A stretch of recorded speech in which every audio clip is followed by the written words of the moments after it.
में आपको एक दोनों तरह के मूव्स बहुत बड़ी वॉल्यूम्स के साथ नहीं लेकिन देखने को मिले।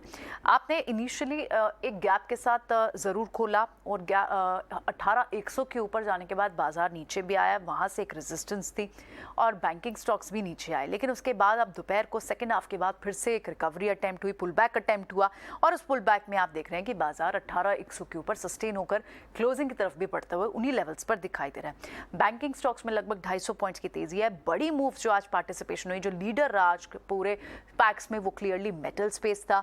चाइना रीओपनिंग थीम का बड़ा ट्रिगर था। चाहे स्टील काउंटर्स हो, एल्यूमिनियम काउंटर्स हो, जिंक काउंटर्स हो, सभी में आपको बड़ी मूव दिखी। इनफैक्ट आप निफ्टी के पहले 5 काउंटर्स को देख लें तो उसमें स्टील काउंटर्स दिखेंगे। Tata steel, JSW steel, Hindalco, इनमें 3-3, 4-4% की आज मूव क्लोजिंग के वक्त आप देख रहे हैं। उसके अलावा दूसरे कुछ और स्टॉक्स जो कैपिटल गुड्स से L&T जैसे स्टॉक्स में आपको मूव तेजी, कैपिटल गुड्स, इंफ्रा, इनमें आपको 1% तक की मूव दिखाई दी। अदानी पैक के स्टॉक्स ने भी कम बैक किया। अदानी एंटरप्राइज में लगभग 1.5% की मूव दिखी और आपको फिर से आज ऑटो स्पेस में भी तेजी दिखाई दी। कल भी इस पैक ने रैली में पार्टिसिपेट किया था लेकिन मेटल्स आज आए हैं वापस। IT पैक से कोई बहुत बड़ी पार्टिसिपेशन नहीं आई, लैक लस्टर पार्टिसिपेशन ही वहाँ थी, लेकिन सेलेक्टिव स्टॉक्स में बाइंग जरूर थी। परसिस्टेंट जैसे स्टॉक्स हो, बिरला सॉफ्ट कल चल रहा था, विप्रो जैसे स्टॉक्स हो, इनमें आपको मूव दिख रही है। पिछले हफ्ते आप HCL टेक के स्टॉक को देखते हो तो एक बड़ी कोई कन्विक्शन IT पैक में अब भी नहीं आ रही, लेकिन कहीं ना कहीं वैल्यू जोन में जरूर आते हुए दिखाई दे रहे हैं। लेकिन मेटल में तो clearly one sided short covering थी, लॉन्ग्स बनते हुए इनफैक्ट दिख रहे हैं और ये कैरी फॉरवर्ड ट्रेड में भी कन्वर्ट होते हुए आज के दिन में दिखे हैं। दूसरे जो स्पेसेस की बात करें, बैंक्स ने अच्छा रिकवर पुल बैक किया सेकेंड हाफ में। प्राइवेट बैंक्स अच्छे चल रहे हैं, एक्सिस बैंक जैसे स्टॉक्स हों। इनफैक्ट अगर आप इस वक्त F&O की सिचुएशन भी देखें तो उसमें आपको AU स्मॉल फाइनेंस बैंक हो, स्मॉल बैंक्स में, मिड टीयर बैंक्स में बंधन बैंक जैसे स्टॉक्स हो, इनमें आपको मूव दिख रही है। और लेकिन बहुत बड़ी मूव और पूरे बैंक्स की पार्टिसिपेशन अभी फिलहाल, क्योंकि PSU बैंक की पार्टिसिपेशन थोड़ी मिसिंग जरूर है। डिफरेंट पॉकेट से स्टॉक्स आपको निकल कर आ रहे हैं। चाइना रीओपनिंग का थीम पर आपको कुछ केमिकल प्लेस भी देखने को मिले। उसके अलावा स्टॉक्स लाइक ऑटो में टाटा मोटर्स जैसे स्टॉक में मूव आपको दिख रही है। TVS मोटर जैसे स्टॉक्स में आपको मूव दिखाई दे रही है।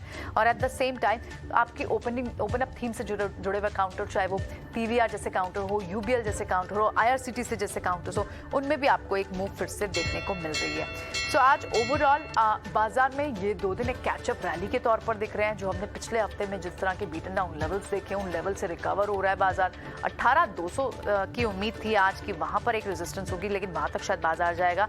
आज तो नहीं जा गया, लेकिन लॉन्ग ट्रेड्स अब भी एक्सपर्ट्स मान रहे हैं कि अभी फिलहाल मोमेंटम पॉजिटिव है, बायस पॉजिटिव है, क्योंकि बड़ी वॉल्यूम्स और बड़ी पार्टिसिपेशन मिसिंग है। इसलिए स्टॉक्स में आपको उस तरह की मोमेंटम हर स्पेस में नहीं दिख रही, लेकिन मेटल से क्लियरली रीबाउंड ट्रेड जरूर है।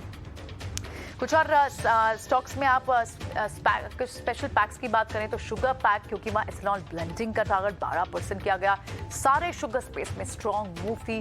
पैकेजिंग काउंटर्स में अच्छी खासी मूव थी और इसके अलावा कुछ सिलेक्टेड काउंटर्स है HEG और ग्रेफाइट जैसे स्टॉक्स में भी आपको आज के दिन मूव देखने को मिली। दूसरी जो पॉकेट्स की बात करें उसमें कुछ और आपके स्मॉल कैप के कुछ काउंटर्स जरूर आते हैं। उसमें GM ब्रूवरी जैसे काउंटर हो, लाओ पाला जैसे काउंटर हो, इनमें मूव है। रियल एस्टेट स्पेस के भी कुछ काउंटर जिनमें स्ट्रेंथ दिख रही है। गोदरेज प्रॉपर्टी जैसे हो, NBCC जो लगातार चल रहे हैं, वहां पर भी आपको मूव देखने को मिल रही है। और लॉजिस्टिक में आपको कुछ और काउंटर से ऑलकॉर्को लॉजिस्टिक जैसे काउंटर्स में भी मूव देखने को मिला। ड्रैगर्स बाजार में कहां से निकल कर FMCG और फार्मा पैक क्लियरली ड्रैगर्स थे।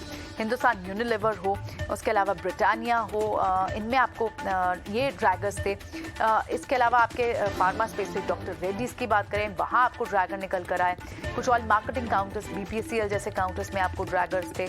और इनफैक्ट कई सारे private space counters like ICICI bank, IndusInd bank, उनसे कोई बड़ी पार्टिसिपेशन अब तक निकल कर नहीं आई। ITC में भी आपको 1% की यहाँ ड्रैगर देखने को मिला। इसी तरह से आपको अगर मिड कैप स्पेस में बात करें तो आपको JSPL जैसे काउंटर्स में बड़ी मूव देखने को मिली। तो ओवरऑल आज मेटल्स का डे था, लेकिन लो ऑन वॉल्यूम फॉर दूसरे सेक्टर्स थे।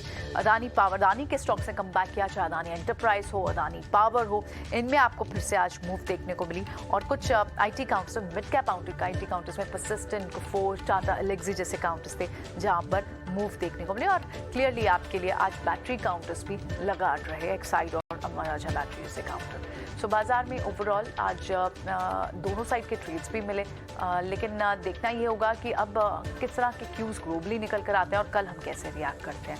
फिलहाल राजेश और प्रभात, आप दोनों का ही बहुत बहुत शुक्रिया, आज समय दिया आपने और ये सारी स्ट्रैटेजी हमारे व्यूअर्स के साथ शेयर की। बहुत बहुत शुक्रिया आपका।